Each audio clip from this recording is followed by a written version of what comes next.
técnico Renato Gaúcho em entrevista coletiva com João Mércio. Iniciando a coletiva de imprensa com o técnico Renato Gaúcho, a primeira pergunta é do Gabriel Reis, do canal Paparazzo Rubro Negro. Boa noite, Renato. O VAR voltando a apitar o jogo, Bruno Henrique, mesmo de casa, postou no Twitter que se fosse ele, seria expulso. Agora, como explicar Rodinei na ponta, tendo Kennedy no banco? E para que colocar 3 zagueiros e 3 volantes, se o Flamengo, no primeiro tempo, jogando ofensivo, ditou o ritmo do jogo? Bom, é muito simples, né? É o que eu falo. As pessoas têm todo o direito de perguntar, mas não têm as informações nossas aqui dentro. O Kennedy, por exemplo, viajou com o tornozelo inchado. Ele havia machucado ontem no treino. E durante o intervalo do jogo, no momento que ele estava aquecendo, ele avisou a comissão técnica que não tinha as mínimas condições de entrar em campo, que o tornozelo dele estava inchado e estava bastante dolorido. Então, não sei se vocês viram na televisão que quando começou o segundo tempo ele tirou a chuteira e começou a fazer o tratamento. Então, o Kennedy... Eu não tinha o Kennedy no banco. E as opções eram o Rodinei, sim, por um lado. O Michel, no final do jogo, ele cansou. E eu tinha o Vitor Luiz, que joga no lugar do Gabriel. Então essas eram as minhas opções. Quando eu fiz essas trocas basicamente iguais contra o Atlético que nós ganhamos, foi tudo bem. Eu acho que o mais importante de tudo, independente se nós estávamos com 3 volantes, 3 zagueiros, eram as opções que eu tinha. E no momento que eu fiz essas trocas, estavam faltando 3, 4 minutos do jogo. Que nós não podíamos ter deixado tomar aquele gol, praticamente no último lance do jogo, faltando 1 minuto. Então, infelizmente, a gente tem muita gente de fora, voltando de lesões, jogadores suspensos. Então, eu optei por isso, porque eram as opções que eu tinha hoje no banco. Pergunta de Rafael Melo, do canal Rafa Melo.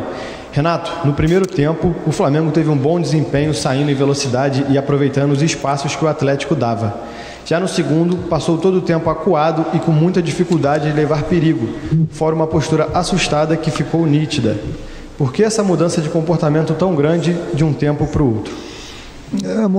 Não foi ordem. A equipe tanto é que voltou a mesma para o segundo tempo. O problema é que o adversário começou a pressionar bastante, começou a empurrar a gente lá para trás. É uma coisa que acontece no futebol, não é só com o Flamengo não. O adversário vem por tudo ou nada, começa a jogar bolas longas, você tem que se proteger e procurar sair rápido, principalmente quando você tiver a bola. Tentamos isso algumas vezes, infelizmente não foi possível. Continuamos tomando a pressão, infelizmente tomamos um gol. E depois, no momento, volta a repetir das substituições, praticamente a bola não podia nem chegar mais próximo da nossa área. Faltando 2 minutos, infelizmente tomamos um gol de bola parada. Pergunta do Mauro Santana, do canal do Mauro Santana. Ainda há chance para o Flamengo no Brasileirão? Enquanto houver chance, o Flamengo vai brigar. De hoje para amanhã, nós diminuímos mais 1 ponto em relação ao Atlético. O Atlético tem o jogo dele amanhã, depois nós temos nossos jogos atrasados. Tem muita coisa ainda para acontecer no Brasileiro. E eu continuo acreditando muito no Brasileiro, da mesma forma que o meu grupo está acreditando. Pergunta do Sidão Marinho, da Litoral News. Renato, é normal uma equipe apresentar apagões durante os jogos de maneira frequente? Não são maneiras frequentes, não. Os apagões acontecem em qualquer equipe. Não é só no Flamengo, não. A gente também precisa dar méritos pro adversário, que pressionou bastante, buscou de espaço. Tem um time bastante entrosado, praticamente a equipe joga sempre a mesma, juntos, então tem entrosamento, principalmente nas bolas aéreas, nas bolas longas. Tem que dar os méritos para eles também. Eu levo em consideração que deu apagão no time do Flamengo. O time do Flamengo brigou, lutou durante os 90 minutos. Pergunta do Gustavo, do canal Gustavo Henrique Dando Choque. Renato, de quem é a responsabilidade do empate? Da arbitragem ou do time? Não, se eu for falar aqui da arbitragem, tem 2 coisas. As pessoas, uma que eu não gosto de falar de arbitragem. Outras pessoas vão falar que é desculpa. Mas hoje a arbitragem passou dos limites. Hoje ela passou dos limites. Na expulsão do jogador, o Kaiser, ele devia ter sido expulso. Foi uma agressão, por cima e por baixo.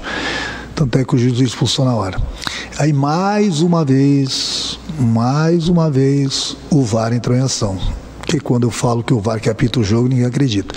Aí tinha que fazer essa pergunta para o árbitro do vídeo. e ao mesmo tempo o árbitro do jogo. Mas eles não dão entrevista, eles vão embora. Na próxima rodada, eles vão estar trabalhando de novo. Nós que trabalhamos aí arduamente, diariamente, para buscar o resultado, nós somos os criticados.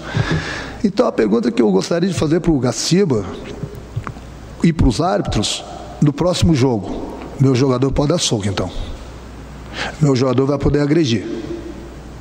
Pode olhar no VAR, ele deu um soco. Não, mas não precisa ser expulso. Não sangrou, não quebrou os dentes do adversário. O que precisa fazer para ser expulso? Essa é a pergunta que você tem que fazer para a arbitragem. Essas perguntas tem que fazer para o Gaciba. Não é possível. Está ali o lance. Agressão. Por muito menos uma agressão, o jogador tem que ser expulso. E o jogador que foi expulso e voltou, foi o que fez o primeiro gol. E fica por isso mesmo.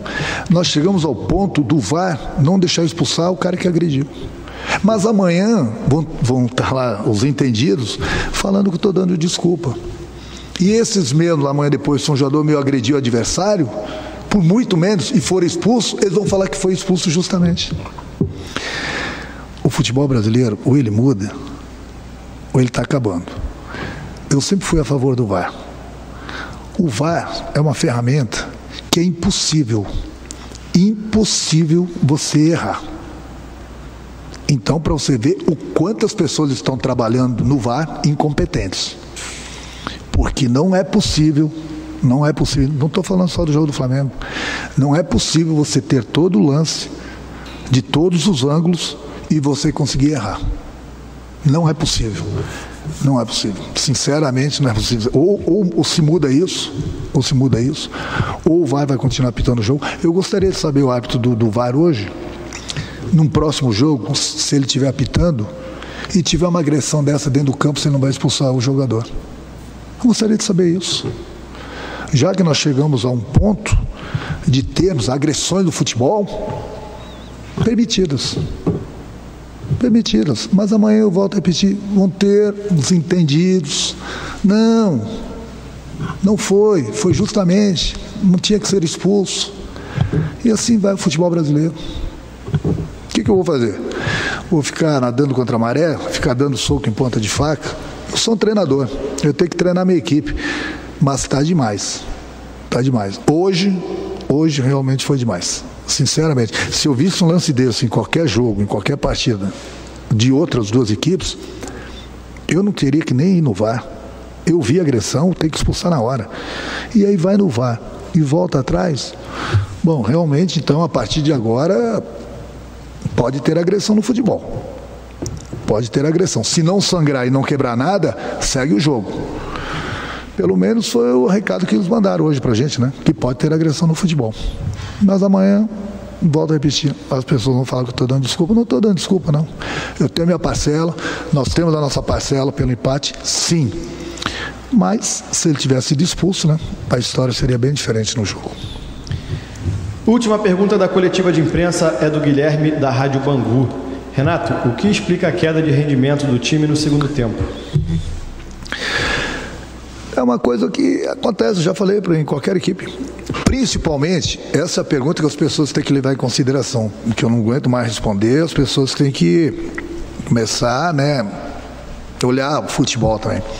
O Flamengo vem jogando a cada 3 dias. Os jogadores são seres humanos. Eles cansam, eles não param. Tem que treinar, viajar e jogar. Treinar, viajar e jogar. Sempre uma decisão. Sempre gente machucada, sempre gente suspensa.